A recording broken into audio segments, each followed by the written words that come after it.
Hi. Hello everyone. Welcome to my YouTube channel. आशा करती हूँ कि आप सब ठीक हैं एंड आप सभी की पढ़ाई बहुत ही अच्छे से चल रही है। आज होली है। होप सो आप लोगों ने होली खेली होगी एंड बहुत इन्जॉय किया होगा। होली के साथ साथ पढ़ाई करना भी बहुत ज़रूरी है ताकि नेक्स्ट ईयर की होली हमारी लाइक बहुत ही अच्छे सेलिब्रेट हो एंड सिलेक्शन वाली होली हो, इसीलिए अभी पढ़ना ज़रूरी है। टारगेट्स देखते हैं आज के कि क्या करना है एंड क्या क्या स्टडी करना है। आज है Day 36 of our 120 days target series. Hope so आपने कल रिवीजन किया होगा एंड अगर नहीं किया है तो जल्दी से रिवीजन कर लो, क्योंकि रिवीजन बहुत ज़रूरी होता है सिलेक्शन के लिए। आप जितना ज़्यादा रिवाइज करोगे उतना ही आप सिलेक्शन के पास जाते जाओगे। जो भी न्यू है मेरे चैनल पे उनके लिए मैं बता दूँ कि मैं SSC स्टेनो 2026 के लिए प्रिपरेशन कर रही हूँ एंड ये मेरा फर्स्ट अटैम्प्ट होने वाला है। एज सच मैंने इसके पहले कोई भी एग्ज़ाम नहीं दिया है, यही मेरा फर्स्ट अटैम्प्ट होने वाला है एंड स्टेनो ही मेरा मेन फोकस है। इसके अलावा मैं कोई SSC के एज सच एग्ज़ाम्स नहीं दूंगी, बट हाँ इन फ्यूचर दूंगी। 120 डेज़ का मैंने टारगेट सीरीज़ स्टार्ट किया है सो दैट कि एग्ज़ाम में कोई भी दिक्कत ना आए एंड जब भी एग्ज़ाम रहे तभी मैं प्रीटी कॉन्फिडेंट रहूँ कि हाँ I can clear the exam and nervous ना हो। इसीलिए हम कंसिस्टेंसी के साथ डेली टारगेट्स कंप्लीट कर रहे हैं। होप सो आप लोग मेरे साथ मेरे इस टारगेट सीरीज़ में जुड़े हुए हो एंड इवन नॉट अगर मेरे टारगेट्स आप फॉलो नहीं कर रहे हो, आप खुद के फॉलो कर रहे हो, खुद से टारगेट बनाए हुए हैं, उसको कंसिस्टेंटली फॉलो करना, अच्छे से रिवीजन करना, दैट्स व्हाट मैटर्स एंड यही आपको सिलेक्शन दिलाएगी। अच्छे से सब कुछ चीज़ें करो। सबसे पहले इंपॉर्टेंट चीज़ आती है सिलेबस कंप्लीट करना। सिलेबस पूरा 100% कंप्लीट नहीं होता है, 80% सिलेबस को कंप्लीट करने की कोशिश करो। बाद में 120 डेज़ के बाद भी हमारे पास दिन बचते हैं, तब हम बाकी का सिलेबस कवर करेंगे। सबसे पहले तो सिलेबस कंप्लीशन है। देन PYQs प्रैक्टिस बहुत ज़्यादा इंपॉर्टेंट होता है। 2025 के पेपर्स अगर देखोगे तो क्वेश्चंस में बहुत चेंजेस आए हुए हैं टाइप ऑफ क्वेश्चंस में, उसको देखना बहुत ज़रूरी होता है, इसलिए PYQs प्रैक्टिस करना ही है। Then weekly revision like must है, इसके बिना तो आई डोंट गेस कि सिलेक्शन ले पाओगे, क्योंकि रिवीजन बहुत ज़्यादा इंपॉर्टेंट होता है। Syllabus completion, PYQ practice and weekly revision, ये है सारी चीज़ें हम 120 डेज़ टारगेट सीरीज़ में कवर कर रहे हैं। एंड 120 डेज़ के बाद जितने भी दिन बचते हैं एग्ज़ाम तक, उसमें हम मॉक्स वगैरह सॉल्व करने वाला है। ये था overview of our 120 days target series. देखते हैं कि Day 36 के GK के टारगेट्स क्या है। सबसे पहले हिस्ट्री की बात करते हैं। मैं परमार SSC सर से कर रही हूँ एंड FRB सीरीज़ 2.0 से मैं सारे लेक्चर्स करने वाली हूँ। आज हम जैनिज़्म एंड बुद्धिज़्म वाले चैप्टर को ख़त्म करेंगे। Jainism and Buddhism easy chapter है, ज़्यादा डिफ़िकल्ट नहीं है, सारी चीज़ें रटने वाली है। ऐसा कुछ समझने वाली चीज़ नहीं है, सारी चीज़ें रटने वाली है। सारी चीज़ों को 2 से 3 बार रीड करो। जितना ज़्यादा रीड करोगे उतना ही तुम खुद के ब्रेन में चीज़ों को रिटेन कर पाओगे।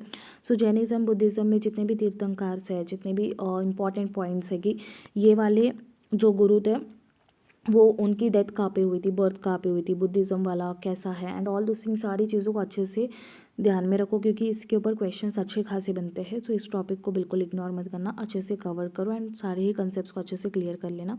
देन स्ट्रैटेजी के में हमारा फोक डांसेस, अगर आप लोग मेरे साथ जुड़े हुए हो you would know that folk dances and classical dances का चैप्टर हमने कंप्लीट कर लिया है। आज न्यू चैप्टर स्टार्ट करेंगे, दैट इज़ फेस्टिवल्स।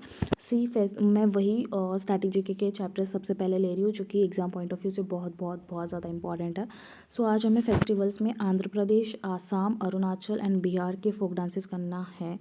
बिहार से बहुत सारे लोग होंगे, बिहार के फोक डांसेस में आपको दिक्कत नहीं आएगी। आपको दिक्कत कहाँ पे आएगी? आंध्र प्रदेश के फोक डांसेस में। इस पर थोड़ा सा ज़्यादा ध्यान देना। इसके फोक डांसेस को 4 से 5 बार रीड करो, आपको वो चीज़ें याद रहने लग जाएंगी एंड इसके थोड़े से ट्रिक्स के साथ याद कर लो, या फिर निमोनिक्स का यूज़ करो for remembering it. And Assam and Arunachal का भी और नाम अच्छे से याद रख लेना। आसाम एंड अरुणाचल के भी अच्छे खासे क्वेश्चंस आते हैं फेस्टिवल पे अगर आए तो। देन इंग्लिश की बात करते हैं। इंग्लिश में सबसे पहले तो ग्रामर में रानी मैम से कर रही हूँ एंड ये यूट्यूब पे फ्री बैच इनका अवेलेबल है। आप लोग मेरी स्ट्रैटेजी वीडियो एंड मेरी सोर्सेज वीडियो देख सकते हो अगर आप लोगों को एग्जैक्ट वीडियो लेक्चर्स के बारे में जानना है तो। आज हम एक्टिव पैसिव वॉइस के 50 एरर्स करने वाले हैं हमने वॉइस का लाइक जो भी कंसेप्ट था वो मैराथन लेक्चर से कंप्लीट किया था। सो अभी एरर्स करने की बारी है, क्योंकि सिर्फ कंसेप्ट्स एंड रूल्स को रीड करना काफ़ी नहीं होता है। इन रूल्स को PYQs में लाइक अप्लाई करना, क्वेश्चंस में अप्लाई करना, यही सबसे बड़ा लाइक टास्क होता है, चैलेंज होता है। सो वही आज हमें करना है। जो भी मैम लेक्चर्स में 50 एरर्स कराती है, उन सभी में आपको लाइक उन सभी क्वेश्चंस को आपको अच्छे से करना है एंड ट्राई करना कि 90 to 95% आपकी एक्यूरेसी आए। लाइक 50 में से आपका 45 to 48 क्वेश्चंस राइट रहे। देन ब्लैक बुक की बात करते हैं। ब्लैक बुक में हम लाइक एक सीरीज़ कंटिन्यू कर रहे हैं, that is 50 idioms and phrases करेंगे, 25 सिनोनिम एंड एंटोनिम करेंगे एंड फ्रेजल वर्ब्स 10 करते हैं। सो यही सीरीज़ को हम कंटिन्यू रखेंगे एंड 1500 से 15 मतलब 50 इडियम्स करने हैं, 25 एंटोनियम्स करने हैं एंड फ्रेजल वर्ब्स इतने। सो आप लोग भी यही लाइक फॉलो करो कि 75 to 80 आप लोग डेली वो कैप करो, क्योंकि वो कैप को अभी से टाइम दोगे तो बाद में रिवीजन के लिए टाइम मिल पाएगा।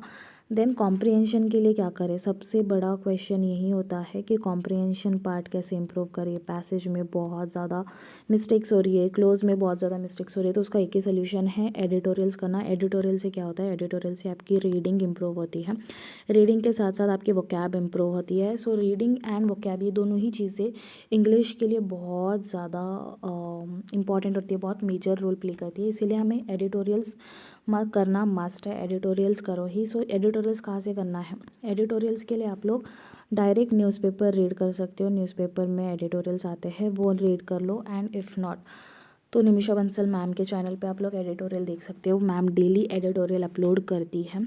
ये क्यों बेस्ट है, क्योंकि मैम सबसे पहले वो कैप कराती है, देन पैसेज अच्छे से एक्सप्लेन करके उसको अच्छे से हमें प्रेजेंट करती है, सो दैट सारी चीज़ें हमें क्रिस्टल क्लियर रहे। सो मैं तो यही सजेस्ट करूँगी कि निमिषा बंसल मैम से आप एडिटोरियल करो, बहुत ही इफेक्टफुल रहेगा एंड बहुत ही हेल्प करेगी आपको वो चीज़। देन रीजनिंग की बात करते हैं। रीजनिंग में हमने अच्छे खासे चैप्टर्स कवर किए हैं। सो आज हमें लीनियर अरेंजमेंट, अगर आप लोगों को पता होगा तो हमने सर्कुलर अरेंजमेंट वाला चैप्टर कंप्लीट किया था। सो सर्कुलर के बाद हमें लीनियर अरेंजमेंट करना है।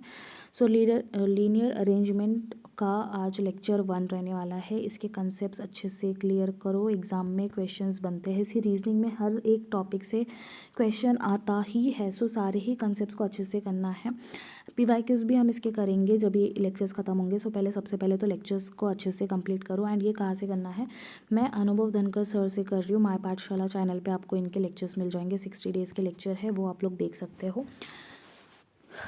देन शॉर्ट हैंड, जो भी बेसिक्स वाले स्टूडेंट्स हैं जिनका लाइक बेसिक्स अभी तक फिनिश नहीं हुआ है एंड उनको बेसिक्स कंप्लीट करना है, उनको तो सबसे पहले पिटमैन न्यू एरा की रेड बुक ले लो। एंड यही प्रेफरेबल है, ग्रीन बुक से जाओगे तो बहुत टाइम लगेगा। रेड बुक आपकी 3 to 4 मंथ्स में कंप्लीट हो जाएगी, अगर आप लोग 3 घंटे भी दे रहे हो शॉर्ट हैंड को डेली। सो आप लोगों को सबसे पहले तो सर्कल SES वाला कॉन्सेप्ट करना है। सर्कल SES एंड 2 कॉन्सेप्ट साथ में है, बट आपको सिर्फ SES वाला कॉन्सेप्ट करना है, क्योंकि ये S वाला जो सर्कल्स होता है वो बहुत ही कंफ्यूज करते हैं, एग्जाम में नहीं समझ में आता है। इसीलिए सबसे पहले तो आप इसको कवर करो, देन नेक्स्ट वाला कॉन्सेप्ट करेंगे। सो इसको आज वाले चैप्टर में ये वाला कंप्लीट करना है। एंड देन स्ट्रोक्स पे फोकस करो, लाइक आप कैसे सर्कल्स बना रहे हो, एकदम क्लियर सर्कल्स बनाओ। लाइक ऐसा नहीं कि थोड़ा सा ये बना दिया, इम्प्रॉपर बना दिया। आप स्ट्रोक जितने अच्छे बनाओगे उतना ही अच्छे से आप उस चीज़ को समझ पाओगे एंड उतना ही आपके लिए वो बेनिफिशियल रहेगा। एंड हर एक वर्ड को आपको 20 to 30 टाइम्स रिवाइज करना है, सो दैट आप कोई भी चीज़ भूलो नहीं। एंड रिमेंबर वन थिंग, अगर शॉर्ट हैंड में मास्टर बनना है तो प्रैक्टिस ही सबसे ज़्यादा ज़रूरी होती है। तो जितना ज़्यादा आप प्रैक्टिस करोगे उतना ही आप शॉर्ट हैंड में इम्प्रूव कर पाओगे। Then short and advance in the sense जिनके बेसिक्स कंप्लीट है एंड जिन्होंने अभी डिक्टेशन को स्टार्ट किया है। सो कैलाश चंद्र वॉल्यूम 1 की डिक्टेशन नंबर 17 करनी है। सो इस 17 को 3 डिफरेंट स्पीड्स पे करना है। 3 different speeds in the sense कि मेरी अभी 70 वर्ड पर मिनट है करंट, तो मैं 65 पे एक डिक्टेशन लेती हूँ एंड एक 75 पे डिक्टेशन लेती हूँ। 75 पे इंपॉर्टेंट है डिक्टेशन लेना, क्योंकि हमें 75 की स्पीड पे जाना है एंड ऐसे ही हम हर एक मंथ में मूव ऑन करते जाएंगे। सो अभी तो फ़िलहाल मेरी 70 की स्पीड है। Then that's it for today. हमने जीके को कवर किया है, English, reasoning and shorthand, हम सारी ही चीज़ों को साथ में लेके चल रहे हैं। एंड जैसे ही चैप्टर फिनिश होता है हम पीवाईक्यूज भी करेंगे। सो लगे रहिए, अच्छे से पढ़ाई करते रहिए। अगर आपको स्टेनो 2026 में सिलेक्शन चाहिए तो अच्छे से स्टडी करो, अभी से थोड़ा सा ज़्यादा खुद को पुश करो। तो जब भी एग्ज़ाम पास में आएगा कुछ भी बर्डन फील नहीं होगा, नर्वस फील नहीं होगे, आप लोग कॉन्फिडेंट रहोगे एंड अच्छे से एग्ज़ाम क्लियर कर पाओगे। एंड अगर आप लोग मेरे साथ ये टारगेट फॉलो करने वाले हो सो कमेंट सेक्शन में रेडी फॉर डे 36 कमेंट कर देना। That's it for today. और कल मिलते हैं new targets and new energy के साथ। तब तक के लिए बाय बाय।